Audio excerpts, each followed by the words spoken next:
Et si je te disais que l'argent n'est pas d'abord une question de travail, mais d'état d'esprit? Deux personnes peuvent avoir le même talent, les mêmes opportunités, et pourtant des résultats totalement opposés. Pourquoi? Parce que l'une pense en termes de manque, l'autre en termes d'abondance.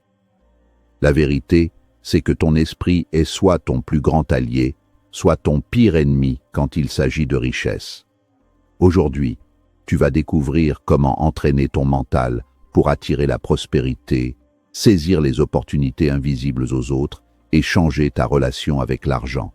Reste jusqu'à la fin, car la dernière leçon peut transformer ta vie financière. Leçon 1. Reprogrammer tes croyances sur l'argent.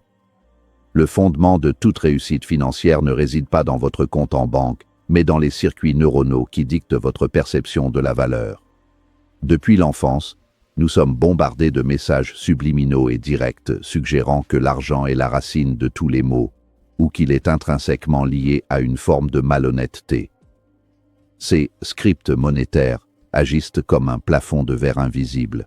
Si, au plus profond de vous, vous associez la richesse à une perte de moralité ou à une pression sociale insupportable, votre subconscient mettra en place des mécanismes d'auto-sabotage complexes pour vous maintenir dans une zone de confort financière médiocre, perçue comme sécurisante. La reprogrammation commence par une introspection chirurgicale. Vous devez identifier ces pensées réflexes qui surgissent lorsque vous voyez une personne réussir ou lorsque vous devez payer une facture importante. Est-ce de la rancœur, de la peur, un sentiment d'injustice? Ces émotions sont les symptômes de croyances limitantes. Remplacer ces pensées par des affirmations ne suffit pas s'il n'y a pas une compréhension profonde de la nature de l'argent. L'argent est, par définition, une énergie neutre, un amplificateur de qui vous êtes déjà. Si vous êtes généreux, la richesse vous permettra d'impacter le monde à une échelle monumentale. Si vous êtes ambitieux, elle deviendra le carburant de vos projets les plus audacieux. Pour ancrer cette nouvelle identité, il est crucial de pratiquer la substitution active. Chaque fois qu'une pensée de pénurie émerge, comme « je ne peux pas me le permettre », transformez-la immédiatement en une question de pouvoir. Comment puis-je m'offrir cela? Ce simple glissement sémantique fait passer votre cerveau d'un état de fermeture à un état de résolution de problèmes. En affirmant que vous méritez l'abondance, vous ne faites pas preuve d'arrogance, mais vous reconnaissez votre capacité à créer de la valeur pour la société. La richesse est la récompense d'un service rendu de manière efficace et à grande échelle. En acceptant cette vérité, vous ouvrez les vannes d'un flux financier qui n'attendait que votre permission psychologique pour circuler. Leçon 2. Passer du manque à l'abondance. La psychologie du manque est une prison mentale qui réduit votre champ de vision. Lorsque vous opérez depuis un état de manque, vous percevez le monde comme un gâteau de taille fixe. Si quelqu'un d'autre prend une part, il en reste moins pour vous. Cette vision entraîne naturellement la jalousie, la peur de la concurrence et une tendance à thésauriser de petites sommes au lieu d'investir dans de grandes opportunités. À l'inverse, l'esprit d'abondance comprend que l'univers est en expansion constante et que les opportunités ne se soustraient pas, elles se multiplient. Passer de l'un à l'autre demande un entraînement quotidien de votre attention. Entraîner votre cerveau à repérer l'abondance, c'est comme régler une radio sur la bonne fréquence.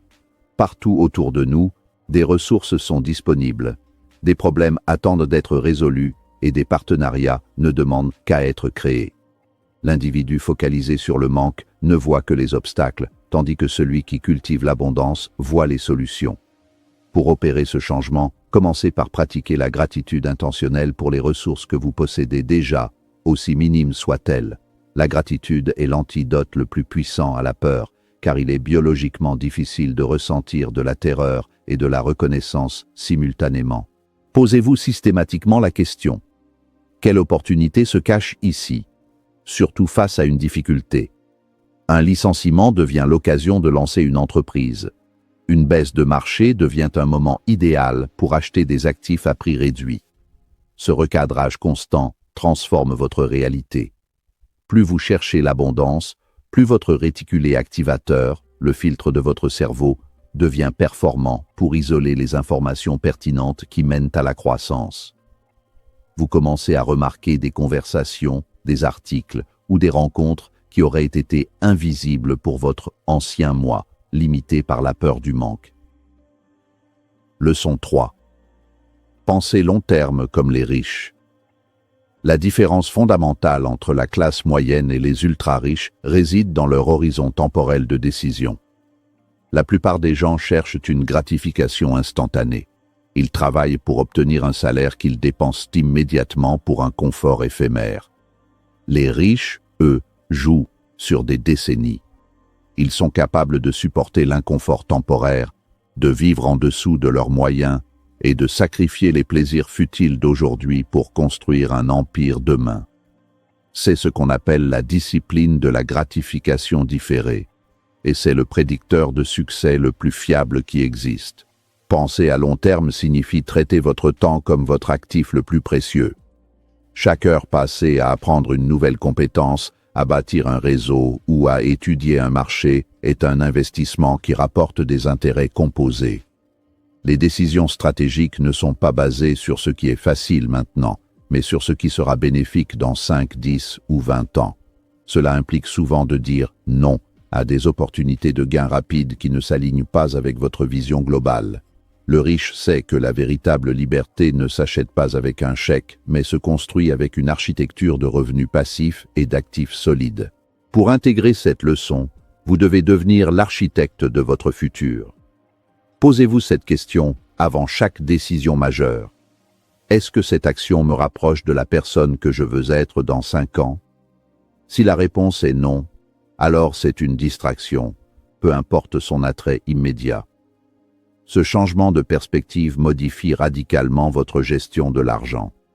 L'achat impulsif d'un gadget devient le coût d'opportunité d'une action en bourse qui aurait pu tripler de valeur. En apprenant à valoriser votre futur autant que votre présent, vous sortez de la course de rats pour entrer dans la sphère de la création de richesses durables. Leçon 4.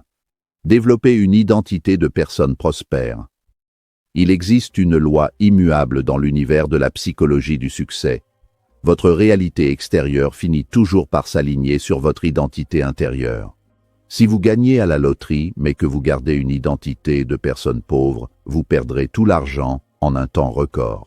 À l'inverse, si vous enlevez tout à un entrepreneur prospère, il reconstruira sa fortune rapidement car sa structure mentale est celle d'un producteur, pas d'un consommateur. Vous ne manifestez pas ce que vous voulez, vous manifestez ce que vous incarnez. Devenir riche demande donc une transformation de l'être avant d'être une accumulation d'avoir. Incarner une identité de prospérité signifie adopter dès aujourd'hui les standards d'excellence, de discipline et de responsabilité des leaders de votre domaine. Cela commence par de petites choses, la façon dont vous gérez votre emploi du temps, la propreté de votre environnement, la clarté de vos communications. Une personne prospère ne laisse pas son destin au hasard.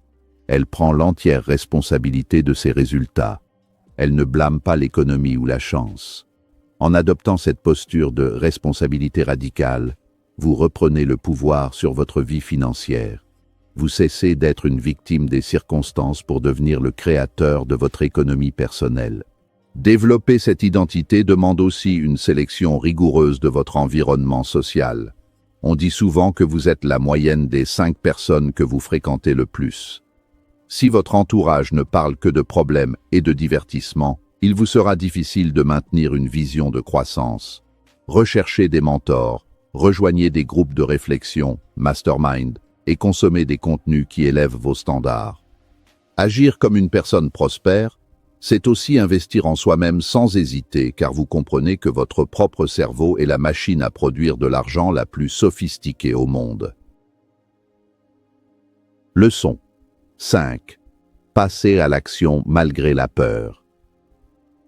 La connaissance sans exécution est un pur gaspillage de potentiel.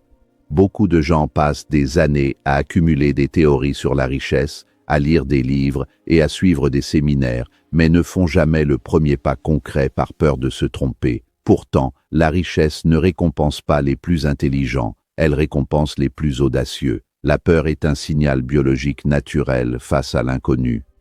Mais pour l'esprit d'abondance, elle n'est pas un arrêt, c'est une boussole.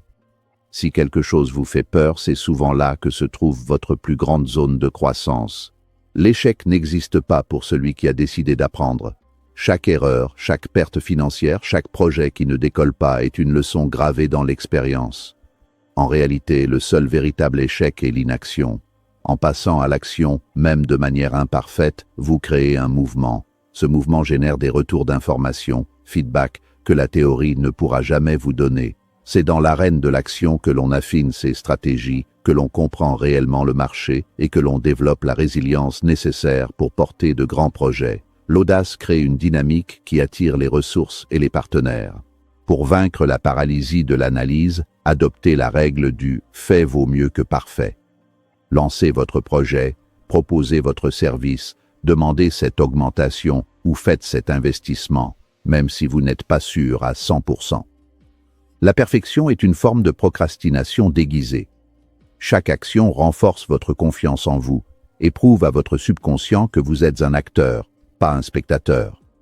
Plus vous agissez malgré la peur, plus votre zone de confort s'élargit et plus les opportunités financières deviennent accessibles. Le chemin vers la richesse est pavé d'actions imparfaites mais constantes. Souviens-toi, la richesse n'est pas un hasard, c'est une compétence mentale. En entraînant ton esprit chaque jour, tu changes ta réalité financière. Commence maintenant, applique une seule de ces leçons aujourd'hui et observe comment ta perception et ta vie commencent à changer. L'abondance n'est pas à l'extérieur, elle commence dans ton esprit.